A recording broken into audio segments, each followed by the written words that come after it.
degrees, right? And so the water is supposed to soak into the earth to become that 55 degrees. And then it's supposed to become so abundant that it's in the earth that it springs a leak. And when it springs a leak, we call it a spring, right? And a spring turns into a creek, and then a creek turns into a river.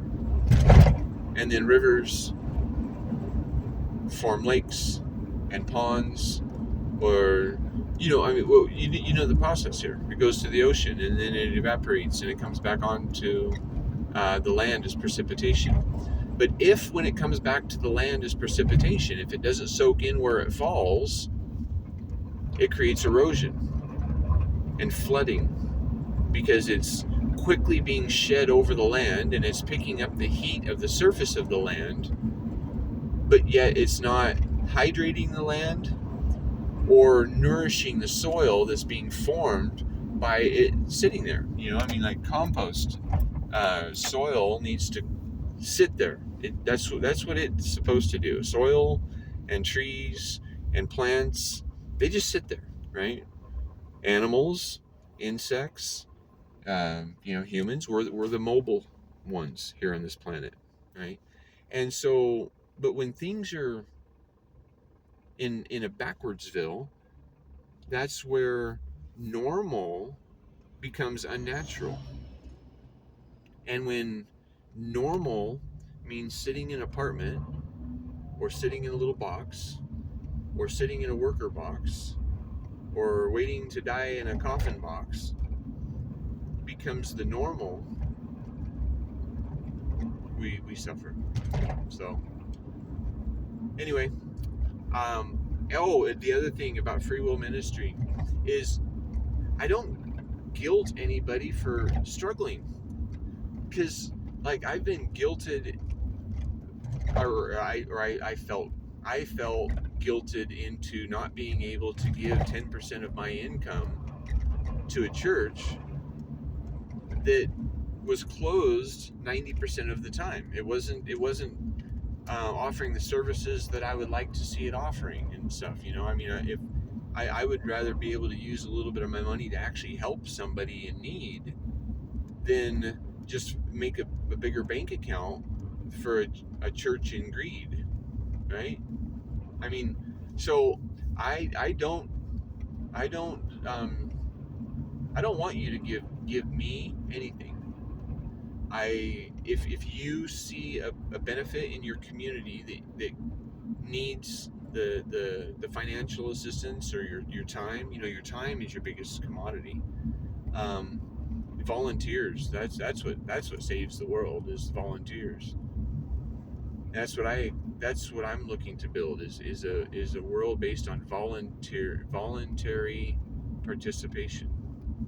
Now, if you don't know how to help, or maybe you just don't have the time, maybe you're already busy doing things, right? But you want to see change happen.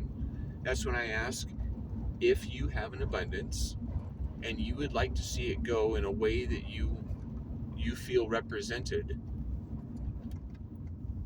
either specify what you'd like it to go to, and I will do my best in my ability to be able to spend it in that way, or give it to me and support what I do, trusting that I'm just trying to make the world a better place, because I don't want money.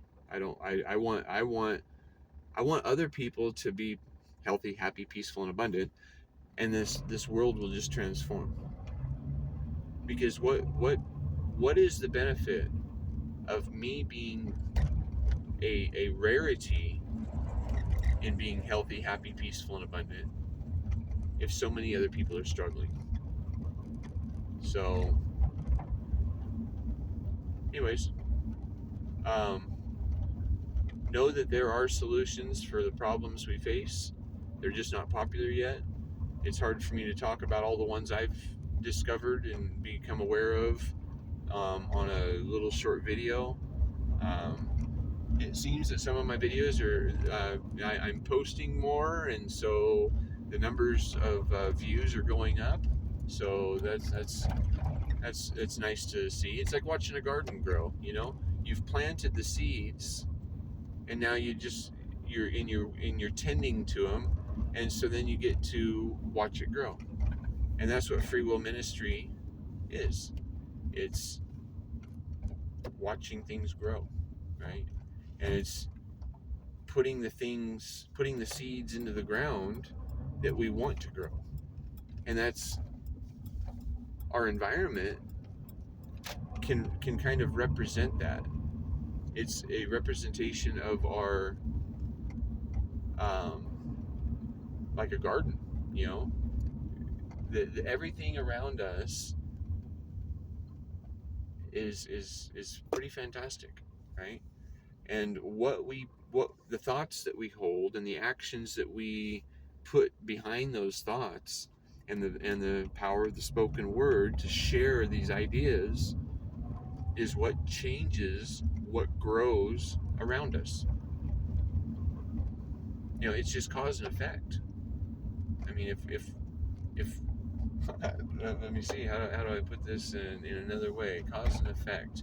If everybody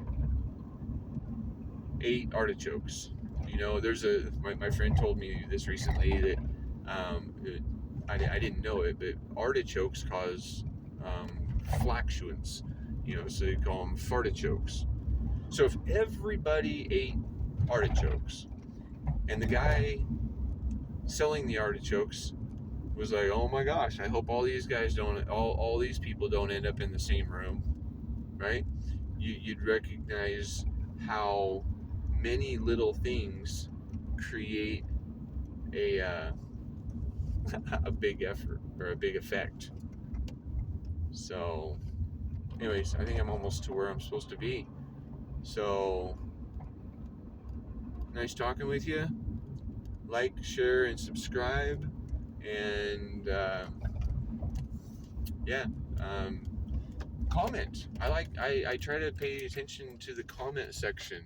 It doesn't always alert me to my comments, but when I see them, I like to engage. And if there's something that I've said that you have a question about, I'm not like a mega church pastor. I asked a question. It was on their Facebook. So Facebook is a lot different than reality, because I asked him, I'm assuming, a difficult question about his faith, right? And instead of him engaging in a theosophical discussion about his beliefs and what he's pushing on to many other people, he blocked me. And I was like, wow, that's weird. That's weird, because I'm open to talking so that truth is revealed. And it seems that liars, they aren't open to being questioned. And so I'm always open to being questioned. Every question. I don't care what it is. You can even ask me personal questions. I don't have to answer them, but I don't care. I mean, we are all experiencing life as a people, right? And if my intimate details of me, right, can help somebody else recognize or balance the details of them and what they think and how they feel about life, I'm all for it, man. I mean, I'm no better than anyone else. I've had a unique set of experiences that has created what I'm experiencing right now as my life. The right mentors have come in to my life, and I realized some time ago that I've only got I've got 2 ears and 2 eyes, or 3 eyes, but only 1 mouth. And so I should actually use them in accordingly, right?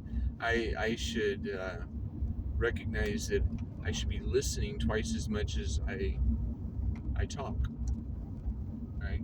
Because if I'm listening twice as much as I talk, there's a good chance that I'm going to be gathering new information.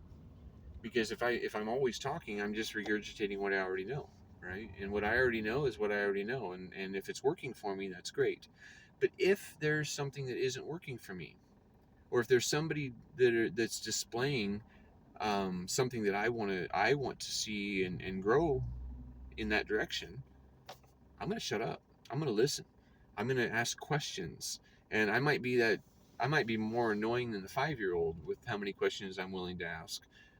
But if you understand what you're doing, you're going to know the answers to the questions that are asked. And if you can't ask those questions, it means that you are relying on faith instead of knowing and belief. Well, you can have a belief in faith, but really there's only a knowing. I either know or I don't. And what I don't, I'm open to still seeking, but I'm only going to tell you what I know. I mean, there's, or if I do have a belief about something, um, I can specify that, but well, because the word belief, it contains a lie, right? It might. So that's where we have to use our discernment. And if what I say counteracts what other people have said, um, take into consideration: is what they're saying make sense? Is it tangible? Is it verifiable? Or is it just what they've said? So anyway, thank you for watching. Like, share, and subscribe. I'd like to see this grow. I'd really like to see this grow to where it's something that is happening everywhere, because that's what happens naturally for everyone.